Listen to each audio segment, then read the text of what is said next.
Here's an example of trying to get a persuasive oral ready.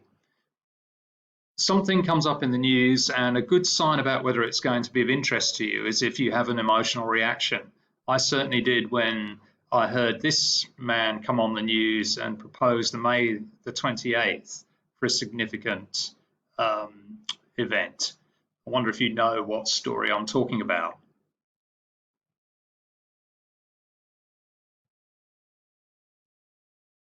So Peter Vlandys is the chairman of the body that runs rugby league, and the date, as you can see there, is the proposed restart. The issue that his pronouncements have triggered is he acting too soon, and has he really been listening to the best health advice? Rather than dive straight in with a knee-jerk reaction, my knee-jerk position is that this is too soon and that he's chasing the money. But I didn't want to just do that, of course. This is an assignment.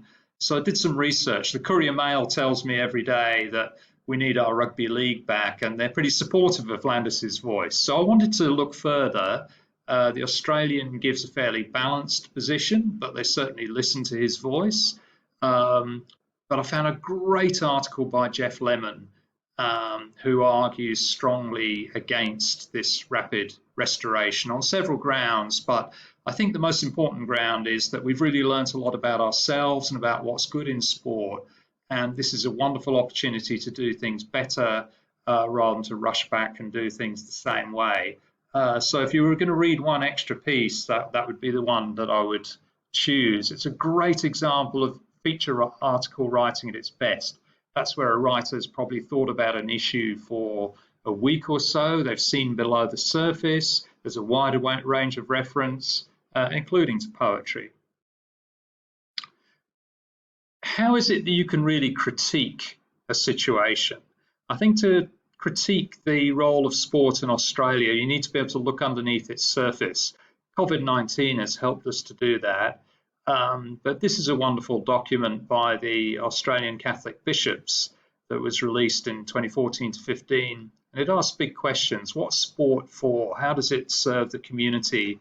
How does it serve individuals? How does it show the best of our country? There's a little bit of a theory of change underlying how you take a position on an issue. One is to sort of be able to see deeper into an issue, and therefore you can offer a critique, and that allows you to understand what's going on at the moment, analyse what could possibly be wrong with it, where the problems are, and there's certainly plenty of those in Australian sport. For instance, the link to big money that comes from betting companies and Fox Sport, and we might want to take this opportunity to step back and critique that and assess whether that's a good thing.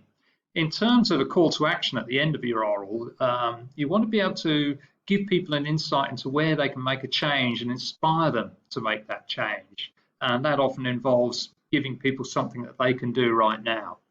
I have used Bruce Dawes' poem, Life Cycle, because it talks about how sport is within our bloodstream. So no one's proposing an antidote to sport, we're proposing doing it better. As all good debaters and debating coaches, I'm going to suggest breaking it up into 3 points.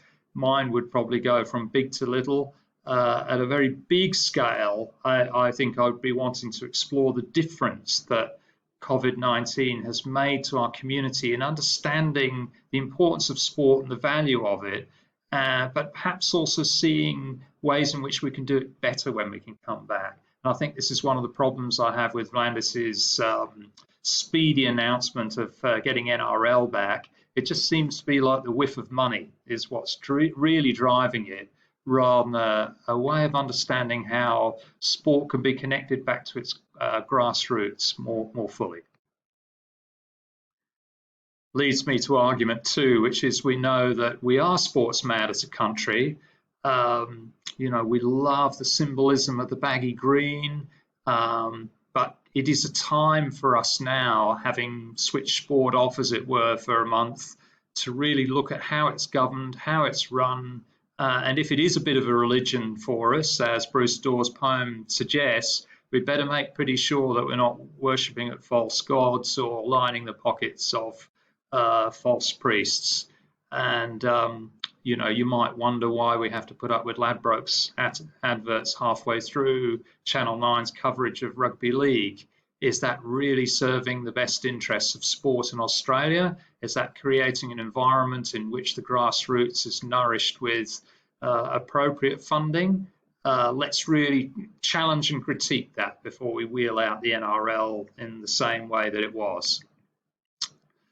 I think any really good argument probably has two elements. One is there's principles involved which we can point to and describe, and that makes it easier for people to see what our position is. It gets us down to our values and beliefs, and also there's a practical way in which we can take action to bring about a change.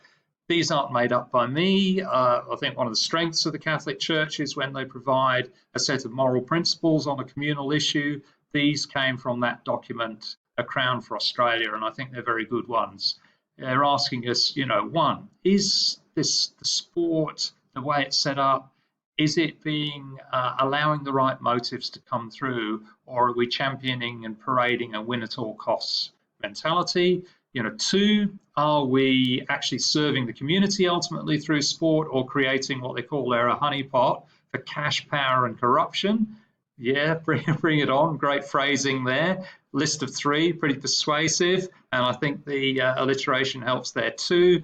And also, isn't sport for building bridges, bringing vulnerable people in rather than facing exclusion? Surely we can do all these things better, having learned from our break. So those are the principles I'd be wishing to apply in this stage of the argument. There's kind of argument that can be quite enjoyable, and that's where you attack the person. And this Peter Vlandys, I don't trust him. And why is that? Well, I found his comment arguing that rugby league needed to be bailed out in the middle of March really slimy. And Australia without rugby league is not Australia. This is cheesy and horrible. And we're the nation of Gallipoli, of the Kokoda track, and he's trying to argue that Rugby League Australia is on the same level in defining who we are. And that just makes me a little bit sick. It makes me think that he's chasing the money quite hard. I did some more digging about Vlandys. He was the spokesperson who came across as being callous and unknowing regarding the practice of killing racehorses at abattoirs. He's also a big wig in the New South Wales racing industry, and he actually featured on an infamous 7:30 report at the end of last year when that practice was exposed. And he came across as being negligent, and then he tried to sue the ABC for showing this 7:30 report. So my hunch about Peter Vlandys is probably right. Can we trust this man? Moving to conclusion, and this probably contains as well a call to action. Surely now is the time for a golden moment. Notice the rhetorical question where we can reassess sport and perhaps cleanse it of some of the influences that make it more about big money than about community and participation.